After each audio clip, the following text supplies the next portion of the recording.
Oui, salut. Bonjour les amis. Et bonne fête de Toussaint. Aujourd'hui c'est férié, hein. Voilà, vous avez vu, aujourd'hui là, il a pas bougé, je suis à la maison. Je suis en serviette. En fait, je partais me laver. Mais comme j'ai dit, moi je dois les cartes, hein. Je dois les cartes. Donc je partais me laver et puis j'ai vu cette carte qui traînait. En fait, ça c'est un Lenovo S200Z. Lenovo S200Z, c'est un tout en un. Quand j'ai vu ça, j'ai dit, mais tiens, je peux donner une petite astuce sur ça à mes abonnés avant d'aller me laver. En fait, ce Lenovo est venu parce que il ne voyait pas le disque dur. Vous voyez, voilà la carte ici. C'est un connecteur ODD. ODD, c'est le lecteur CD. Voilà, donc ici, à la première patte ici, là, ici c'est 5 volts. Les deux là, c'est la masse. Et puis ici, normalement, ça doit prendre 12 volts. Voilà, ici, c'est le connecteur HDD. C'est pour le disque dur. Ici, c'est 5 volts. Les deux, la masse. Et puis là-bas, c'est 12 volts. Donc, quand vous branchez la nappe du gros disque dur ici, l'alimentation, ça passe. Ça doit passer. Mais actuellement, ça passe pas. Parce que la tension qui vient là, c'est une tension de 0 volts qui vient sur où ça doit sortir 12. Voilà, ici aussi, c'est la même chose. Ça vient 0 volts. Et puis ici 5. Voilà. Mais quand vous mettez, quand je branche les petits disques durs et plat pour PC portable, ici ça marche. Ça prend. Il démarre. Voilà. Mais quand vous branchez le gros disque dur, ça prend pas. Il voit pas même. Dans le BIOS, il voit pas. Même chose ici. Voilà. Si vous branchez le petit disque dur là, des PC portables, comme eux ils prennent 5 volts là, ils passent. Mais quand vous mettez le gros disque dur, ça passe pas. Donc c'est venu, mon souci c'est le schéma. Comment trouver le schéma, c'était un peu difficile. Voilà, c'est sur ça même je veux intervenir. Sinon j'ai pu dépanner la carte, hein, parce qu'en fait il y avait deux cartes. Il y a cette même, il y avait deux ordinateurs, même chose. Bon, l'ordinateur en question, l'ordinateur dont je vous parle, il est dépanné de suite là, c'est déjà parti. Voilà, mais je voulais souligner quelque chose par rapport au schéma, c'est pourquoi je voulais intervenir. Voilà, j'ai dépanné parce que en fait quel était le problème ici. Vous voyez ici il y a un MOSFET ici, un low MOSFET qui ne fonctionnait pas bien. Et puis ici c'est la puce, le régulateur, le step down. Voilà, la 20 volts vient ici parce que les Lenovo là prennent 20 volts. Donc quand vous branchez ici, il y a 20 volts ici. Le high MOSFET ici, voilà, en partenariat avec le low MOSFET. Voilà, il va transformer. Ici, vous voyez la puce. Voilà, la puce qui est là, elle va découper les 20 volts là en 3 volts, 1.5 volts, 12, enfin 12 volts, tout ce que vous connaissez. Moi, ce qui m'intéresse, c'est le 12 volts. Voilà, elle va découper. Il y a un 12 volts qui va sortir pour venir à la bobine ici. Et c'est ce 12 volts là qui va venir ici, au niveau du connecteur du disque du HDD. Voilà, pour que, voilà, vous voyez ici HDD pour alimenter le disque dur. Voilà, ici c'est le ODD. Voilà, donc le souci c'est que les 12 volts là ne venaient pas. Sur la bombe ici, il y avait 0 volts. Donc ici il y a 0 volts. Voilà. Et la grande difficulté c'est qu'il n'y avait pas le schéma. Voilà, donc comment savoir que c'est d'ici que les 12 volts là sont fabriqués pour arriver ici? C'était là le problème. Il n'y a pas le schéma. Lenovo S200Z. Voilà. Comment j'ai fait pour savoir que c'est d'ici les 12 volts d'ici là partent là? C'était le problème.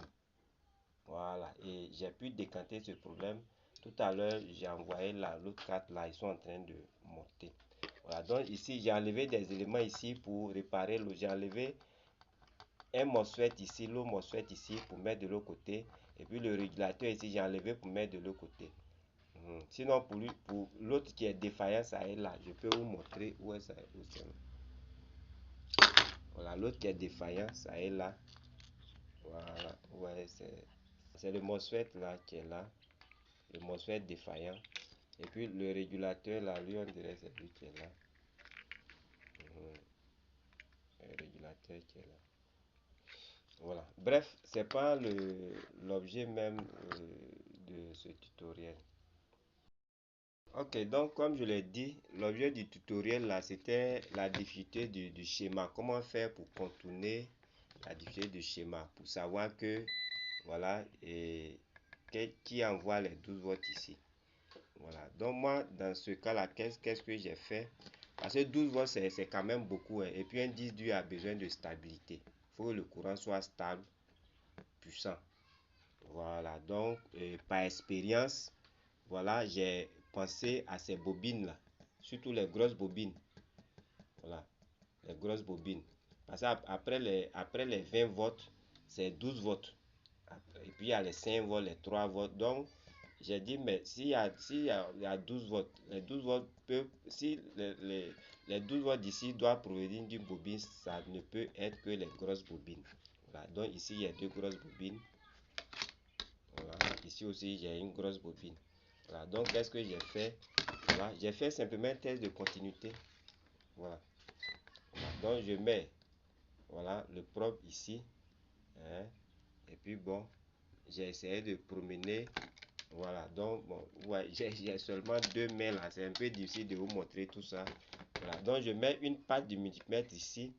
Voilà, et puis l'autre patte là, j'essaie de promener sur la carte. En général, c'est ce que je fais. Quand il n'y a pas de schéma que je veux voir la liaison entre deux éléments, c'est comme ça que je fais. Je mets une patte là-bas et puis une patte ici, je promène.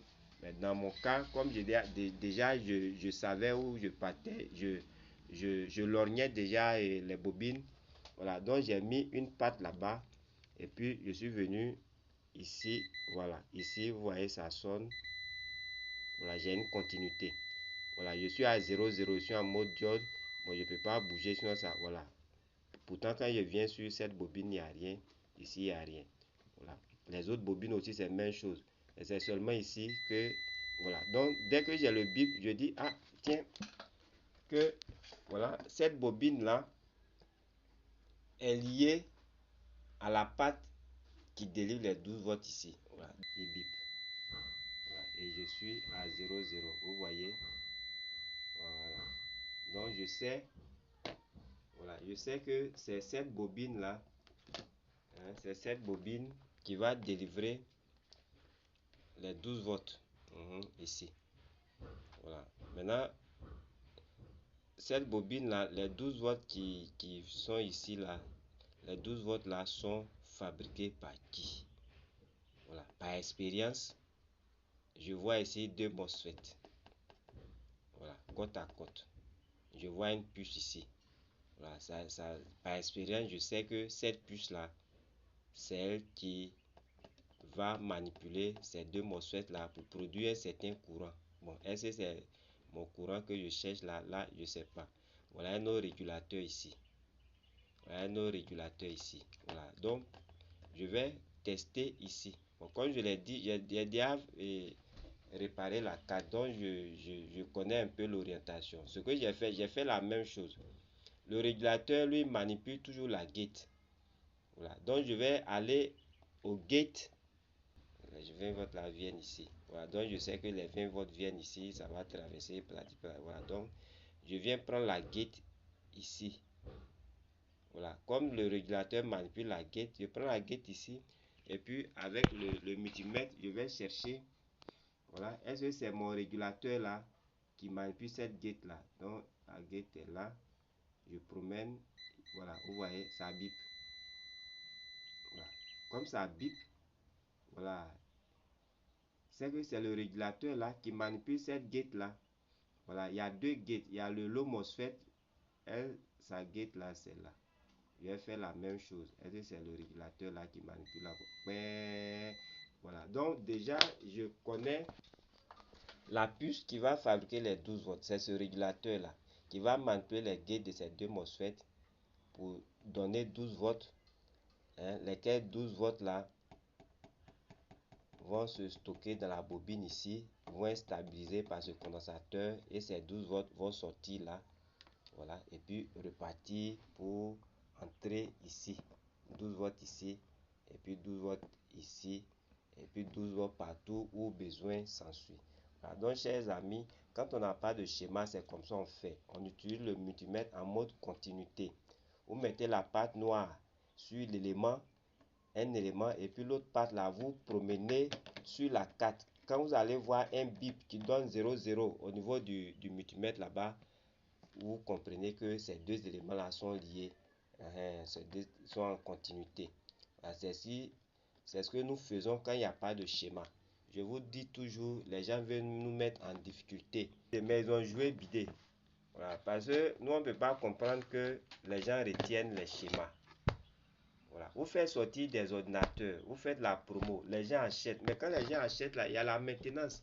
Nous par exemple en Afrique ici, on n'est pas en Europe. Vous dites bon, on a une assurance, si l'ordinateur a un souci, on va partir, vous allez changer. On est en Afrique.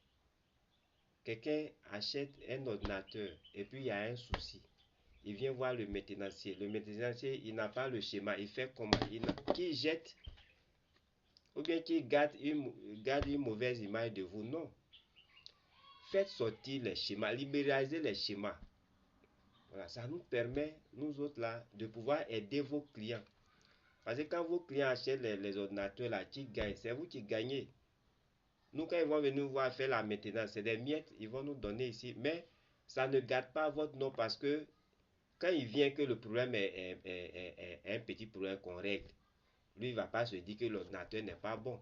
Mais s'il vient que je n'ai pas pu dépanner, qu'il a dépensé peut-être 500 euros, 600 euros, bien 1000 euros, mais il va garder une mauvaise image de cette marque. Alors que si le schéma était là, peut-être c'est un petit MOSFET ou bien une petite résistance qui empêche l'ordinateur de partir, qui empêche l'ordinateur de partir. Est-ce que vous voyez?